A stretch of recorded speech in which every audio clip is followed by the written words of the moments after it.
Everyone, চিনিস chilli ব্লগের আরেকটা নতুন ভিডিওতে আপনাদের সকলকে আরো একবার ওয়েলকাম জানিয়ে আজকের নতুন ভিডিও শুরু করছি। আশা করছি আপনারা যে যেখান থেকেই আমার ব্লগটা ওয়াচ করছেন না কেন সকলেই খুব ভালো আছেন এবং সুস্থ আছেন। আমরাও বেশ ভালো আছি। আজকে চলে এসেছি আপনাদের সাথে দুটো দারুণ রেসিপি নিয়ে। আজকে আমি বানিয়ে দেখাবো ছাঁচি লাউ দিয়ে পুরোনো দিনের দুটো অজানা রেসিপি। এই রেসিপিগুলো আমার দিদা খুব সুন্দরভাবে বানাতো, আর সেটাই আমার মায়ের থেকে শেখা। যারা ছাঁচি লাউ একদম পছন্দ করে না, আজকের দুটো রেসিপি বানিয়ে দেওয়ার পর তারাও চেটেপুটে খাবেন। তাহলে চলুন আজকের ভিডিওটা শুরু করি। আজকের দুটো রান্না বান্না করার জন্য আমি রান্নাঘরে চলে এসেছি।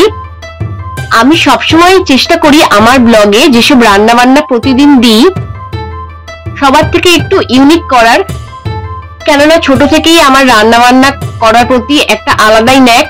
মানে মা দিদার কাছে শিখেছিল আর মায়ের থেকেই আমার শেখা। চলুন তাহলে প্রথমে ছাঁচি লাউটা কেটে নিই, আর এই ছাঁচি লাউটা কাটতে কাটতে আপনাদের সাথে একটা মজার গল্প শেয়ার করি, তাহলে ভিডিওটাও বোরিং হবে না আর আপনারাও ভিডিওটা এনজয় করতে পারবেন। জাপানে ইন্ডিয়ান যেসব শাকসবজি বা ফলমূল পাওয়া যায় সেই সব কিছুর আকাশ ছোঁয়া দাম, কিন্তু মাঝে মাঝে তো খেতে ইচ্ছা হয়, সেই জন্য কিনেও ফেলি।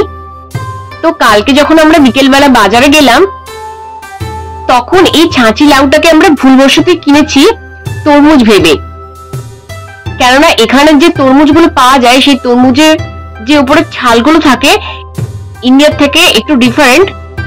আমরা এটাই ভেবে কিনেছিলাম যে একটু সস্তাতে পেয়ে যাচ্ছি, তাহলে তো নেওয়া যেতে পারে আর অনেকদিন ধরেও তাহলে খাওয়া যাবে। এখন যখন কাটলাম, কাটার পর তো দেখলাম যে এটা তরমুজই নয়, এটা হচ্ছে যে ছাঁচি লাউ। এটার দাম নিয়েছে 800 টাকার মতো, ইন্ডিয়ান টাকায় যেটার মূল্য 415 টাকার মতো হবে। আপনাদের সাথে মজার গল্পটা শেয়ার করতে করতে আমার ছাঁচি লাউটা কাটাও হয়ে গেছে। আমি এখানে লাউ আর আলুকে একদম সরু সরু করে কেটে নিয়েছি। এরপর কড়াইয়ের মধ্যে অল্প তেল দিয়ে, তেলটা হালকা গরম হয়ে যেতে এই লাউ আর আলু দিয়ে একটুক্ষণ 1 মিনিটের মতো নাড়াচাড়া করে নিয়ে তারপরে একটু অল্প নুন ছড়িয়ে দিয়েছি যাতে পুরোপুরি সফট হয়ে যায়। আমি চাপা দিয়ে কিছুক্ষণ রান্না করেছিলাম, তার ফলে দেখুন সবকিছুই একদম সফট হয়ে গেছে। এরপর এর মধ্যে কালারের জন্য আমি একটু হলুদ গুঁড়ো অ্যাড করে ভালো করে সবকিছুর সাথে মিশিয়ে তারপরে বাটির মধ্যে নামিয়ে নিলাম। এরপর ওই একই কড়াইয়ের মধ্যে তেল দিয়ে আমি আগে থেকে চিংড়ি মাছকে সামান্য নুন, হলুদ গুঁড়ো, লঙ্কা গুঁড়ো আর জিরে গুঁড়ো দিয়ে মাখিয়ে রেখেছিলাম 5 মিনিটের মতো। সেই চিংড়ি মাছটা অ্যাড করে হালকা করে একটু ভেজে নিয়ে তুলে রাখলাম। এরপর ওই একই কড়াইয়ের মধ্যে যে তেলটা ছিল ওর মধ্যে কালো জিরে ফোড়ন দিয়ে আমি পেঁয়াজ কুচি আর কাঁচা লঙ্কা অ্যাড করেছি। ভালো করে একটুক্ষণ ভেজে নিচ্ছি পেঁয়াজের কালারটা যতক্ষণ না হালকা পরিবর্তন হয়ে আসে। এরপর একটু নুন ছড়িয়ে দিয়েছি। পেঁয়াজটা মোটামুটি ভাজা ভাজা হয়ে যেতে আমি এর মধ্যে 2 কোয়া রসুনকে গ্রেট করে দিয়েছি আর হাফ টমেটো আর কিছু মশলা অ্যাড করেছি, জিরে গুঁড়ো, ধনে গুঁড়ো, লঙ্কা গুঁড়ো, গরম মশলা গুঁড়ো আর তন্দুরি মশলা। এরপর ভালো করে একটু মিক্স করে নিয়ে অল্প জল দিয়ে দিলাম যাতে মশলাটা পুড়ে না যায়। মশলাটা আমার পুরোপুরি কষা হয়ে গেছে। এই কষা মশলার মধ্যে আগে থেকে যে আলু আর ছাঁচি লাউ সেদ্ধ করে রেখেছিলাম সেটা অ্যাড করে দিলাম, আর একটু গুঁড়ো চিনিও অ্যাড করেছিলাম। গুঁড়ো চিনি যদি আপনাদের কাছে না থাকে আপনারা অল্প 2-4টে দানা চিনি ছড়িয়ে দেবেন, তাহলে টেস্টটা একটু বেশি ভালো লাগবে।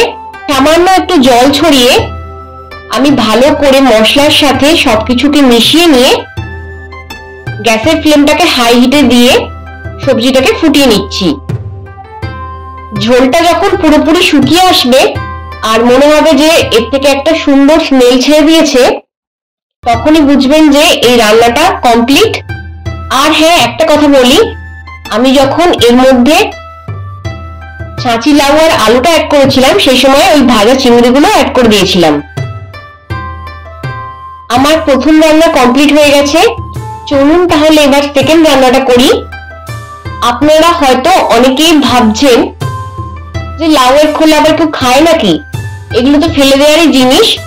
কিন্তু আমি যে প্রসেসে আজকে রান্না করছি, আপনারা যদি এরকম ভাবেই লাউয়ের খোলা বলুন বা ছাঁচি লাউয়ের খোলা বলুন সেইগুলো ফেলে না দিয়ে সেগুলোকে রান্না করেন, আপনারা তাহলে বুঝতে পারবেন যে রেসিপিটা খেতে কতটা মারাত্মক হয় আর গরম ভাতের সাথে কি দারুণ লাগে। তার জন্য ওই কড়াইটাকেই ভালো করে পরিষ্কার করে ধুয়ে নিয়ে হালকা একটু গরম করে তেলের মধ্যে আমি শুকনো লঙ্কা আর এক কোয়া রসুনকে গ্রেট করে অ্যাড করে দিয়েছিলাম। কিছুক্ষণ নাড়াচাড়া করে নিয়ে যখন সুন্দর একটা গন্ধ ছাড়বে রসুন থেকে, তখন এর মধ্যে ছাঁচি লাউয়ের খোলাগুলোকে সরু সরু করে আমি ছুরি দিয়ে কেটে নিয়েছিলাম, সেই খোলাগুলোকে অ্যাড করে দিলাম। একটুক্ষণ ভাজা ভাজা করে নিয়ে তারপরে সামান্য একটু নুন ছড়িয়ে আরো 2-3 মিনিটের মতো গ্যাসের ফ্লেমটা লো টু মিডিয়ামে দিয়ে ভেজে অল্প জল দিয়ে আমি সেদ্ধ করতে বসিয়ে দিয়েছি। সেদ্ধ হয়ে গেছে, এবার গ্যাস থেকে নামিয়ে রেখে মিক্সিতে দিয়ে ভালো করে একটা পেস্ট বানিয়ে নিলাম। এবার কড়াই গরম করে নিয়ে সামান্য তেল ছড়িয়ে যে পেস্টটা মিক্সিতে দিয়ে করেছিলাম সেই পেস্টটা অ্যাড করলাম। আর এর মধ্যে কিছু মশলা দিয়েছি, হলুদ গুঁড়ো, জিরে গুঁড়ো, ধনে গুঁড়ো, খুবই সামান্য সামান্য। তারপরে ভালো করে মেশাতে হবে ততক্ষণ না এর ভেতরে যে জলটা ছিল সেই জলটা টোটালি মরে যায় আর একদম শুকনো হয়ে আসে। এর মধ্যে অল্প 2-4টে দানা চিনি ছড়িয়ে আবারও ভালো করে একবার মিক্স করে নিয়ে নামিয়ে নিলেই রেডি ছাঁচি লাউয়ের খোসা ভর্তা।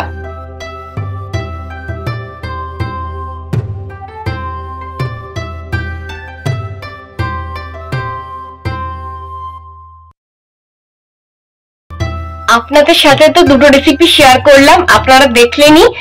আর শেষে যে রেসিপিটা শেয়ার করেছি সেটা হলো ভর্তা। সেই ভর্তাটা আপনারা গরম গরম ভাতের সাথে খাবেন। আমি এটুকু গ্যারেন্টি দিয়ে বলতে পারছি যে গরম গরম ভাত ওটা দিয়ে খাওয়া যাবে, এত ভালো হয় খেতে। আর আপনারা কি রকম রেসিপি চান সেটাও আমাকে কমেন্ট করে জানাতে পারেন। আমি চেষ্টা করব আপনাদের জন্য আমার ব্লগে প্রতিদিনই কোনো না কোনো নিত্য নতুন রেসিপি নিয়ে আসার। তাহলে আজকে বিদায় নিচ্ছি। ব্লগটা ভালো লাগলে লাইক করার অনুরোধ রইল। চ্যানেলে নতুন এসে থাকলে চ্যানেলটা সাবস্ক্রাইব করে নেবেন, ভিডিওটা শেয়ার করে দেবেন। আজকের জন্য তাহলে বাই।